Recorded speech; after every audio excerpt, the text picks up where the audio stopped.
Boa noite, irmãos. Que a gloriosa paz de nosso Senhor Jesus Cristo seja com cada um. Como todas as terças-feiras, estamos novamente com o programa Assuntos de Família. Desta vez vamos abordar um assunto que eu considero de muita importância e tenho certeza irá ajudá-los. Como base bíblica, tenho aqui o capítulo 16, verso 33 do Evangelho segundo São João. São palavras do Senhor Jesus Cristo. Ele diz: no mundo tereis aflições, mas tende bom ânimo, eu venci o mundo. Eu quero falar um pouquinho sobre esta palavra aflições. Ela é muito significativa. A palavra aflições vem de uma palavra grega, e essa palavra significa que no decorrer da nossa vida nós enfrentaríamos situações que fugiriam do nosso controle. Aquele tipo de situações, de circunstâncias, nas quais temos a sensação que as rédeas não estão em nossas mãos. Jesus, prevendo isso, disse: tende bom ânimo quando enfrentardes tais aflições. Vamos falar um pouquinho sobre isso neste programa. Quero que você me dê toda a sua atenção e aplique isso à sua circunstância. Eu creio que Deus vai abençoar muito a tua vida. A primeira coisa que quero lhe dizer é o seguinte: quase não há, ou talvez não exista, família na terra que não tenha enfrentado tais aflições. Circunstâncias, situações que eles tinham a impressão de estar fora de seu controle. E essas situações trazem muito desespero. São muito angustiantes e geralmente é nessas situações que a fé do cristão é provada seriamente. Existem muitos recursos que o mundo oferece para que as pessoas possam enfrentar os seus problemas, os problemas do dia a dia, situações difíceis. Existem muitos livros de autoajuda, onde as pessoas são incentivadas a crer em si mesmas, as pessoas são incentivadas a acreditar em si mesmas, como que elas são pequenos deuses, como que elas são poderosas em si mesmas. E esses livros e todo esse material enfatiza isso, incentiva as pessoas a acreditarem em si mesmas, no Deus interior, né, como dizem. Aqui eu quero fazer um parêntese para mostrar quão grave é acreditar dessa maneira. A Bíblia nos conta das 70 semanas de Daniel, nos fala da 70ª semana, a última semana, que é um período de 7 anos. E essa 70ª semana, ela está dividida em duas partes. Os primeiros 3 anos e meio dessa última semana, estou me referindo a Daniel capítulo 9, fala sobre o momento em que Deus se manifestou em carne aqui na terra. O ministério do Filho do Homem, quando o Verbo se encarnou e teve seu ministério aqui na terra, né? Foram 3 anos e meio, e esse mistério foi chamado de mistério da piedade em 1 Timóteo 3,16. Paulo usa essa expressão. A segunda parte dessa 70ª semana se refere a outro mistério, a outro ministério e a outro mistério que Paulo fala sobre ele também em 2 Tessalonicenses 2 e o chama de mistério da iniquidade. Isso se refere ao homem se fazendo Deus. Então, o mistério da piedade é Deus se fazendo homem, o mistério da iniquidade é o homem se fazendo Deus. Essa deidade humana, mas de uma maneira errada. Esse confiar em si mesmo ao invés de confiar em Deus para a solução dos nossos problemas. Então eu quero dizer que nós não precisamos de um livrinho de autoajuda. Precisamos da Bíblia, que é a palavra de Deus. Não precisamos de autoajuda para enfrentar situações de aflição. Nós precisamos de ajuda do alto. Então preste atenção. Nesses momentos em que nós enfrentamos esse tipo de provações, esses momentos que, quando oramos, parece que Deus está distante, como diz o profeta, ele usa a expressão, parece como que Deus desce uma cortina escura e não quer nos ouvir. Nesse momento de teste, nós precisamos ter atitudes corretas para não afundarmos. Se nós não tivermos ações corretas, atitudes corretas, em meio a essas situações de aflição, nós corremos o risco de afundar.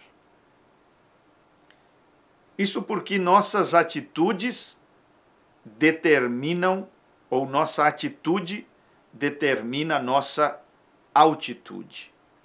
Quão alto ou quão baixo nós vamos voar quando estamos enfrentando problemas. Uma das coisas que nós devemos de aprender quando passamos por tragédias, perdas, aflições, situações desconcertantes, uma das coisas é crucificar os porquês. Se você quer vencer as situações difíceis da vida, você tem que aprender a crucificar os porquês. Geralmente, quando coisas ruins acontecem, desconcertantes, que não fazem sentido para a nossa lógica, a primeira reação das pessoas é começar a perguntar por que Deus permitiu aquilo. E isso não é muito bom. Isso atrapalha o teu crescimento. Isso é o caminho da lógica, do raciocínio, não é o caminho da fé. E se você começar a querer raciocinar, você vai se afundar. Eu acredito que esse é o propósito pelo qual o livro de Eclesiastes foi escrito. Ali Salomão diz que viu servos a cavalo e príncipes a pé, justos que tinham seus dias encurtados por causa da sua justiça e ímpios que pela impiedade prolongaram seus dias. Você sabe que isso não é uma coisa correta. Ou seja, o príncipe deveria estar a cavalo e o servo a pé. O justo deveria ter longos dias e o ímpio ter dias curtos. Mas Salomão diz, a vida nos mostra que às vezes o contrário acontece. Em outras palavras, o que eu quero dizer é que o livro de Eclesiastes tem a intenção de nos levar a um lugar. Esse lugar é: não tente entender com a sua lógica a vida. Porque você vai encontrar coisas que são ilógicas, aparentemente não certas. Você vai encontrar príncipes a pé e servos a cavalo. Você vai encontrar ímpios que prolongam seus dias e justos que têm vida curta. Por isso, o caminho do cristão, do justo, é o caminho da fé. Não é o caminho da lógica, do raciocínio. Por isso, a primeira coisa que eu quero que você guarde em seu coração: não entre pela estrada da lógica. Crucifique seus porquês, ou você vai afundar. E se você quer usar o porquê, use-o de maneira correta. Use-o falando com fé. Use-o da seguinte forma e diga: e por que não? Oh, isso não poderia acontecer. Por que isso aconteceu? Então você responde e diz: e por que não? Se Deus é bom. E por que não? Se Deus é fiel. E por que não? Se Deus é um Deus amoroso e um verdadeiro Pai que se preocupa conosco. Por que não poderia acontecer? Quero que você decida.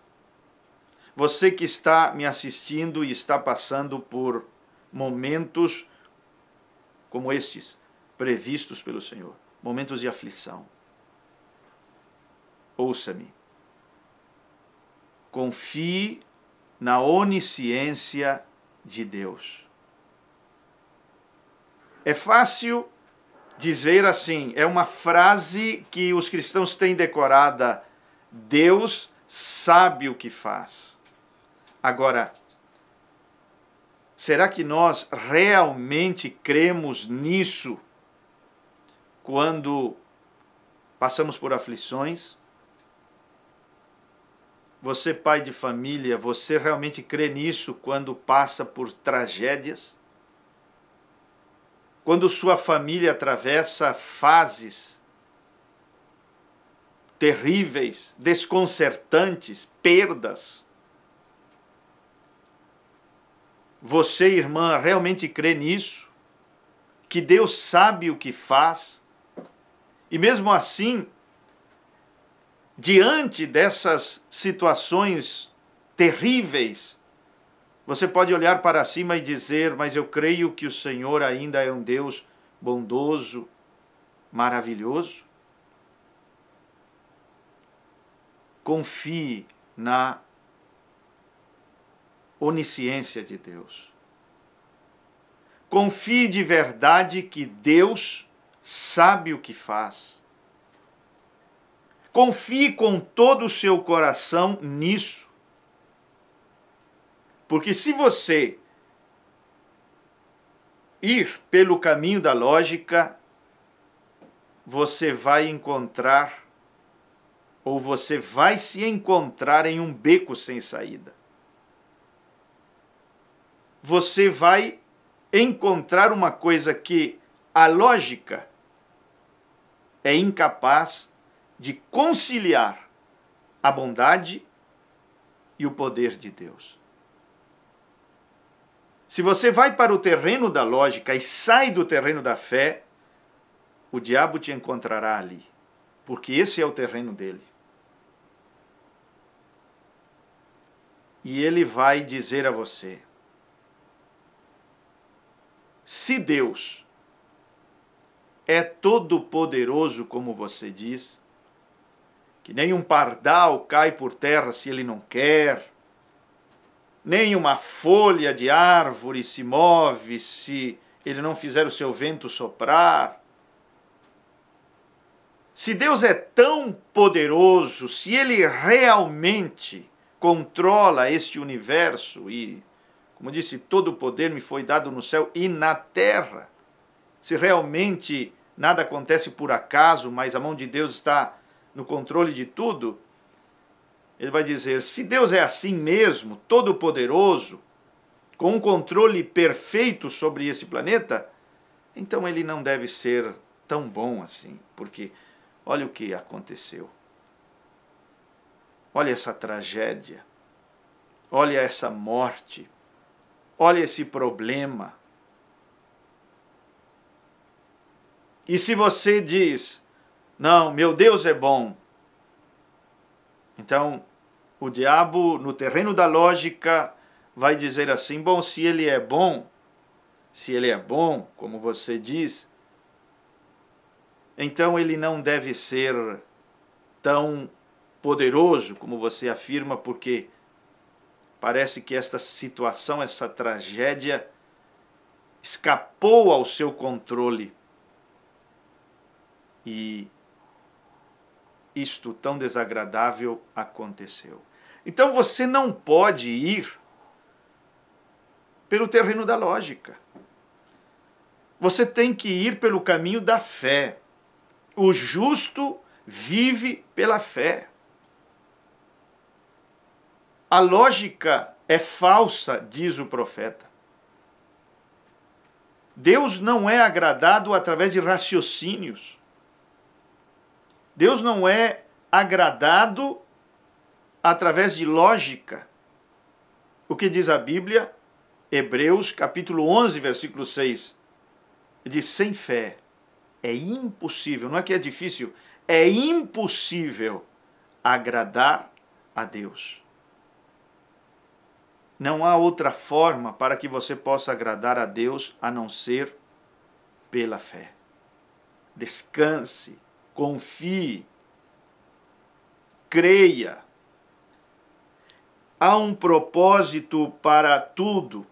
Outro conselho que eu quero te dar, a você que está passando por momentos de aflição, situações desconcertantes, tragédias talvez aconteceram, situações que você não entende por que Deus permitiu aquilo.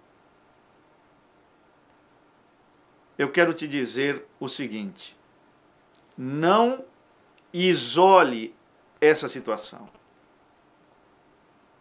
Não isole essa situação. Porque se você isolar essa situação, essa tragédia, esse problema, você vai se deprimir. Você vai se entristecer, você vai se afundar. Porque isoladamente, essa situação é muito ruim. Mas se você inseri-la dentro de um contexto, do contexto geral da tua vida, ou seja, se você acreditar que é apenas uma peça de um grande quebra-cabeças de propósito divino, essa maneira de pensar vai mudar os teus sentimentos. Se você isolar essa situação, você terá problemas. Se você tomá-la como apenas uma peça do grande quebra-cabeças da tua vida, uma peça que tem um propósito fundamental, importante, tem um porquê, há uma razão disso acontecer, então soará diferente em teu coração. Exemplo. Eu vou te dar um exemplo para que você entenda melhor o que eu quero dizer. Quando José, filho de Jacó, foi vendido à idade de 17 anos pelos seus irmãos, não pareceu uma tragédia? Não pareceu um evento trágico, terrível? Alguém sendo vendido pelos próprios irmãos, por inveja, por ciúme.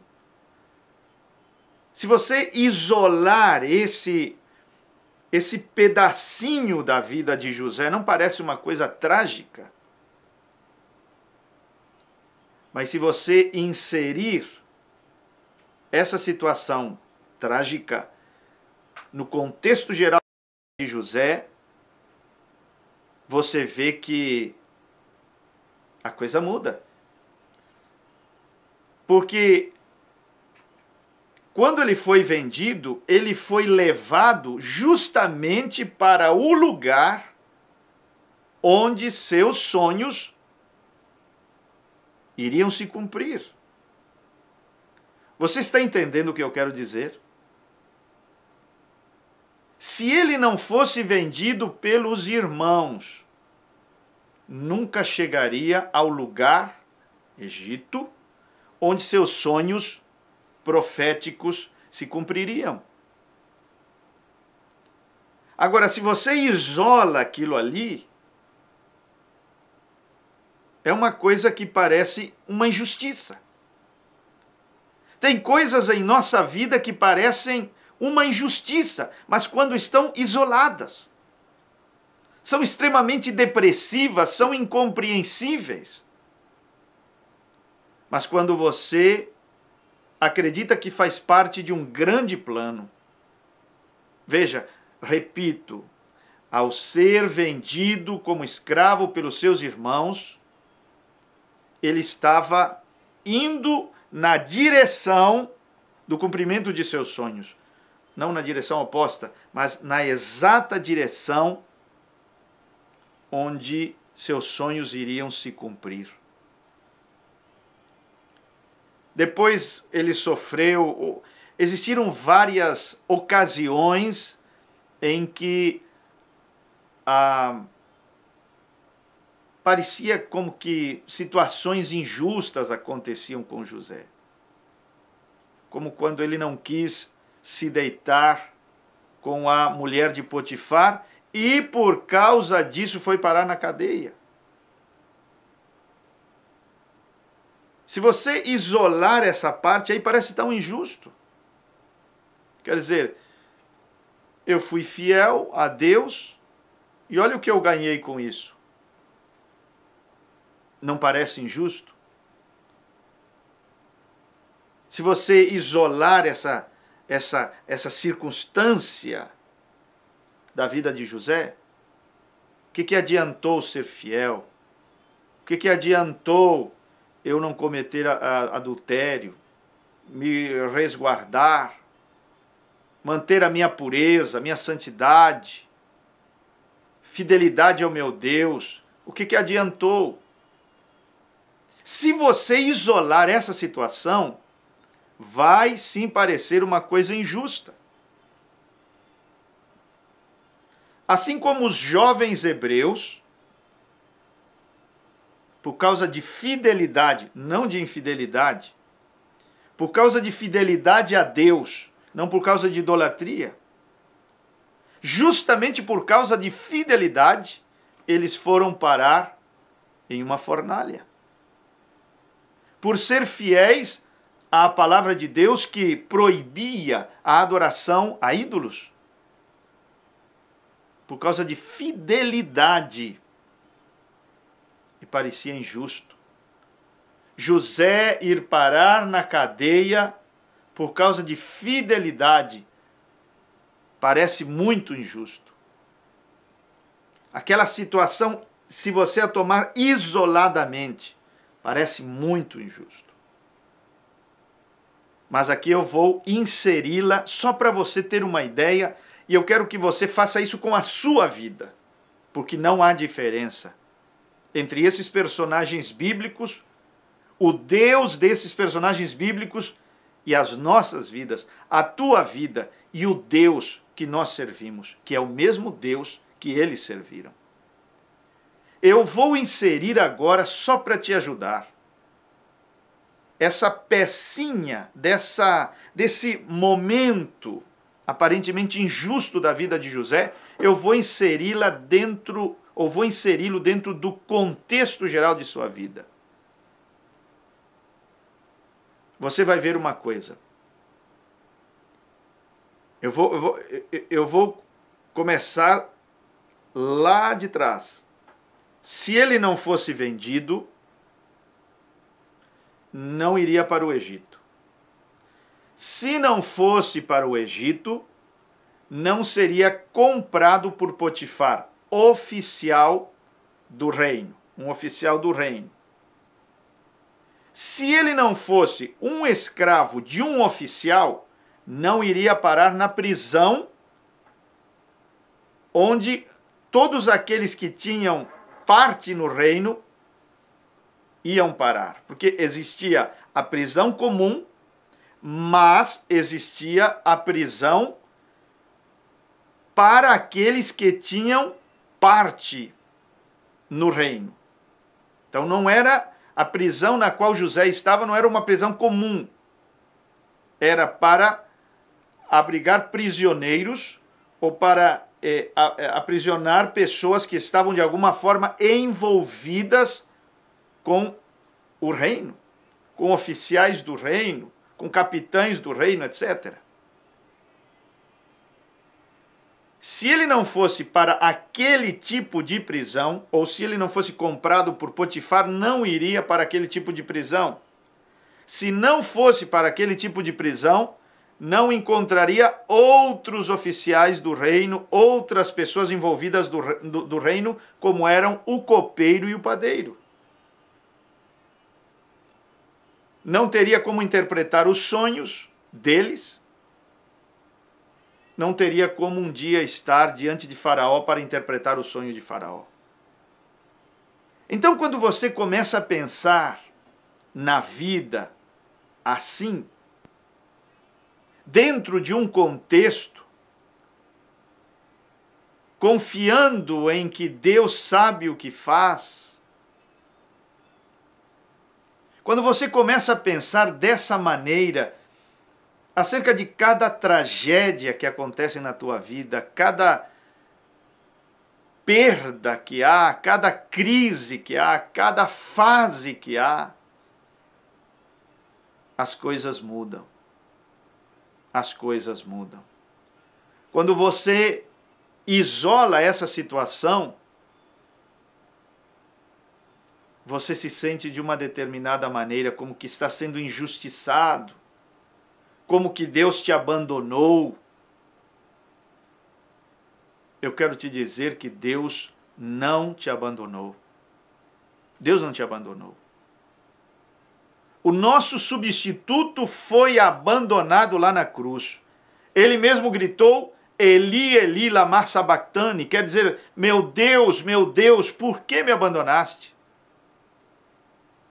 Sabe por que Deus abandonou o nosso substituto lá na cruz? Para que não tivesse que nos abandonar hoje. Ele nos substituiu no abandono. Ele nos substituiu no desamparo. Ele teve que ser desamparado porque era o nosso substituto, para que você não fosse desamparado hoje. Para que você não fosse abandonado hoje. Para que ele pudesse estar contigo todos os dias, até a consumação dos séculos. Que às vezes você terá a impressão que Deus está longe, tudo bem. A impressão que Deus não está contigo, a impressão que Deus te abandonou, tudo bem. Mas não é a verdade, porque ele disse que estaria conosco todos os dias até a consumação dos séculos. Então, essa impressão é mentirosa. Essa sensação de abandono é mentirosa. Essa impressão que você tem de que Deus está longe de você é mentirosa. Porque a promessa de Jesus é a verdade. Ele disse que estaria conosco todos os dias até a consumação dos séculos. Então, eu quero te dizer, terceira coisa. Então, resumindo, a segunda coisa, aprenda a inserir toda a tragédia, todo pedacinho difícil da sua vida, todo vale escuro, situações desconcertantes, momentos de aflição, situações que você não entende. Aprenda a ver aquilo como parte de um grande drama, de um grande contexto, como apenas uma peça de um grande quebra-cabeças, não olhe para aquilo como um fato isolado, ou você não vai suportar. Terceira coisa, não enfrente essas situações com um espírito de coitadismo.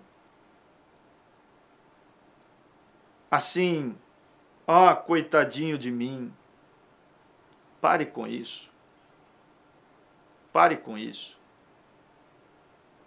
Aprenda com Jesus. O espírito de Jesus não é um espírito de coitado. Veja que quando ele estava enfrentando o pior momento da sua vida, quando estava indo para a cruz, ou para o Calvário, melhor, carregando a sua cruz, e ele estava muito fraco, muito debilitado, seus ossos estavam aparecendo, ele foi muito judiado, açoitado, perdeu muito sangue, não dormiu naquela noite, tantas coisas se misturaram para deixá-lo enfraquecido. Então chegou uma certa hora que ele caiu sob o peso da cruz. Naquele momento, diz a Bíblia que as mulheres se aproximaram dele chorando. Coitadinho de Jesus, coitadinho de Jesus. E ele as repreendeu. Isto é tremendo, isto é tremendo. Ele as repreendeu e falou assim: não choreis por mim, filhas de Jerusalém, chorai por vós mesmas. Quer dizer, em outras palavras, não me tratem assim como se eu fosse um coitado, um injustiçado. Em outras palavras, eu sei quem sou. Eu sei qual é a minha missão. Eu sei por que isso está acontecendo. Nasci para este momento. Eu sei que eu tenho que morrer porque para isso nasci, para pagar a dívida dos meus eleitos. Mas eu sei também que depois de morto, eu vou ressuscitar. Ninguém tira a minha vida, disse ele. Ninguém tira a minha vida. Essas palavras são muito fortes, cheias de autoridade. Ninguém tira a minha vida. Tenho poder para dá-la e retomá-la, porque este mandamento eu recebi do meu Pai. Ele não enfrentou o momento mais difícil da sua vida como um coitado, com todo mundo ali na volta, com peninha dele. Não. Ele foi um homem posicionado, corajoso, um verdadeiro exemplo para nós. Diz a Bíblia que ele, isso está em Isaías 53, quando oprimido, não abriu a sua boca. Eu considero que a maturidade tem 2 degraus, pode até ter mais, mas eu quero destacar 2. 2 degraus que provam que nós somos maduros na fé. Um deles é o seguinte, Isaías 53. Quando o oprimido não abriu a sua boca.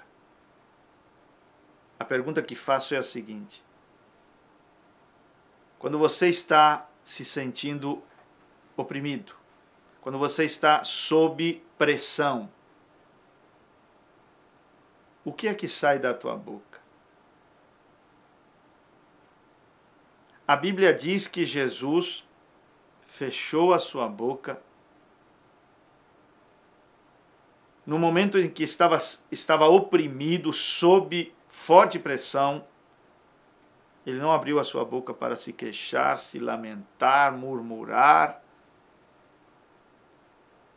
Então aí está algo que mostra que você tem certa maturidade espiritual. Quando oprimido, quando pressionado, quando sob pressão, você não abre a sua boca para murmurar e se queixar.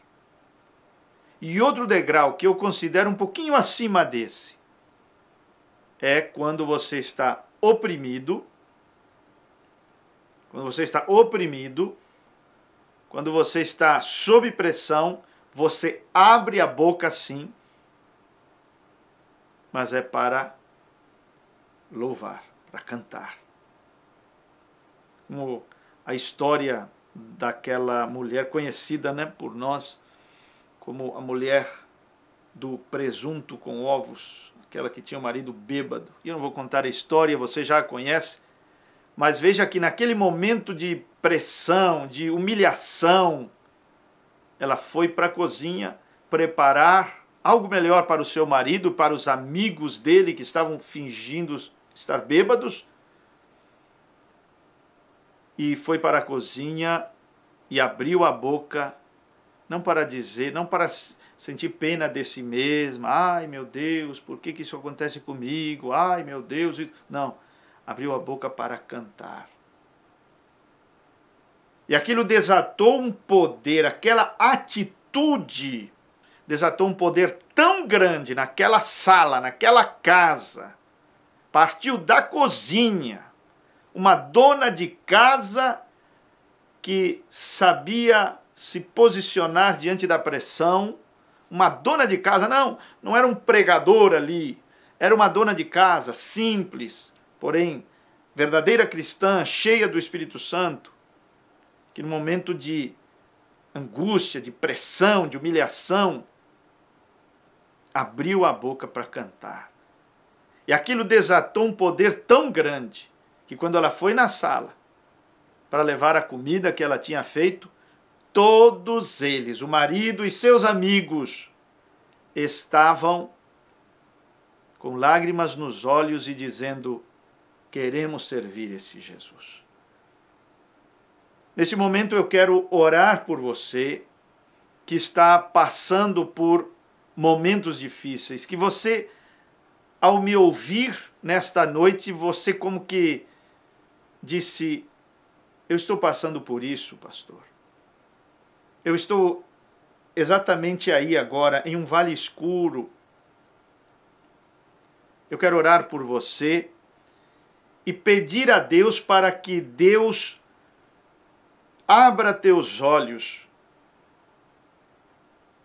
para enxergar e pôr em prática, ter a revelação disso que falamos nesta noite, a fim de você não afundar diante dessa situação.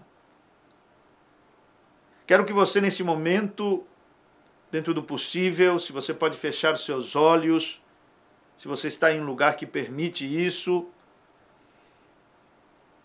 que você ore comigo neste momento. Eu vou orar por você, acompanhe esta pequena oração, eu vou pedir a bênção de Deus sobre a tua vida. Pai Celestial, neste momento eu quero te agradecer pela palavra que o Senhor nos inspirou. Que esta palavra ela possa ser vivificada e possa permanecer no coração daqueles que estão me ouvindo neste momento. Rogo para que tenham seus olhos abertos, para que tenham uma fé viva,